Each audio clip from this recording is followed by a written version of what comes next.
The holidays are right around the corner, and now is the time to start whipping out those holiday recipes. Today I'm making sweet potato pie, and this is the first dessert that I'll have on my Thanksgiving series. So let's get started. So I'm gonna just pierce these potatoes. That way the steam releases when they're baking.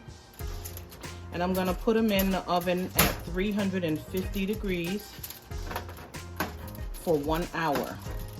And after 1 hour, you just wanna go in and stick them with a knife or a fork to see how tender they are, because being that the sizes are different, they will bake differently. Okay, these have been in the oven for almost 2 hours. Your knife should go through with ease. You shouldn't have to push it at all. And this is one of 2 tips that I want to share with you that will help you decrease those strings that show up in your sweet potato pie. Okay, so they've cooled off for at least an hour, but they are still very warm. They're just warm enough to melt the butter when I start to put my other ingredients in. So right now, we're just gonna peel them, and this is how I take the skin off. I just take a knife, cut it down the center, and then you can just peel the skin off just like this. Now we're gonna be using 3 cups of sweet potatoes per pie. Now if you have a potato masher, you can use that to get this all mashed up, but I don't have one, so I'm using a whisk, and it works just the same. So we're gonna add in a half a stick of butter, and it's already softened. That way it will melt much easier, and the potatoes are still warm, so this should melt with no problem at all.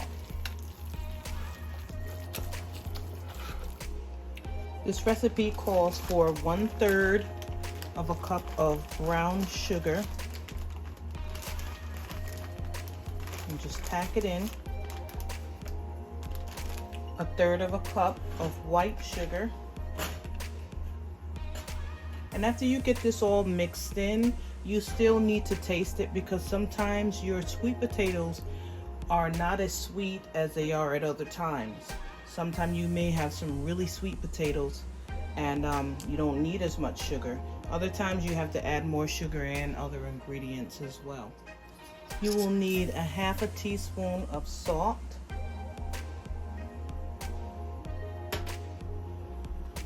a half a teaspoon of cinnamon,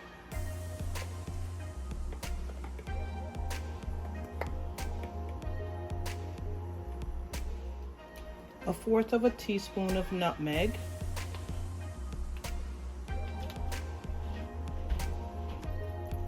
a pinch of cloves. This is also not traditional, but it does give great flavor. And you need very, very little. For vanilla extract, you'll need a half of a teaspoon. I'm sorry, you'll need a full teaspoon.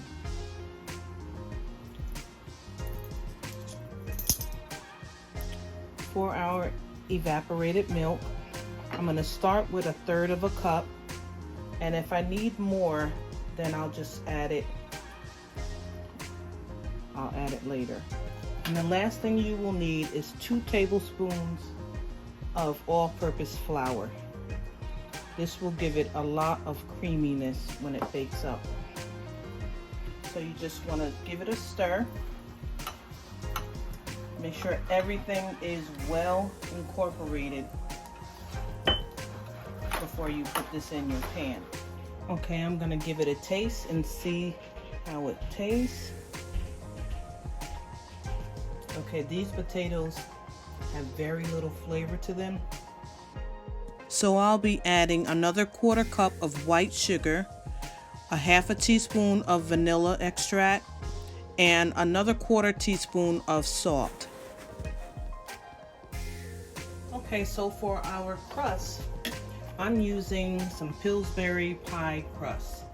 This is a really good crust.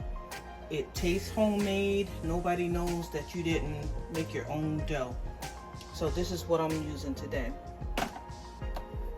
The only thing that I don't like when I'm making my sweet potato pies or my apple pies is that it does produce a lot of oil because it's designed to be a flaky crust. So what I'll do is I'll add a little bit of flour and press it into this crust just to kind of dry it out a little bit and just give it a little, make the crust a little more sturdy.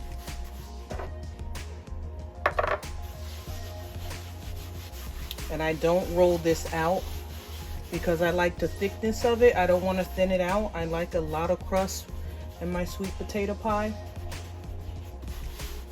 So I won't be rolling this out. I'll just be laying this in the pan as it is. Okay, I'm gonna put the pie filling in before I decorate my edge. That way I know how much room I'll have to do a design on the crust. One of the other keys to eliminating those strings that appear in your sweet potato pie is to bake your sweet potato pie for more than 1 hour. So what I did was just roll the crust down with my fingers until it reached the top of the filling. And that's why I like to wait until I get my filling in there first. And I just took the back of a knife and just make some indentations, lean it slightly like this, and it makes a nice decoration. See? Just like that. Okay, so now this is ready for the oven. Okay, the pie is finally done, and this pie baked for about 1 hour and 45 minutes. I hope you enjoyed this recipe, and I'll see you on the next video.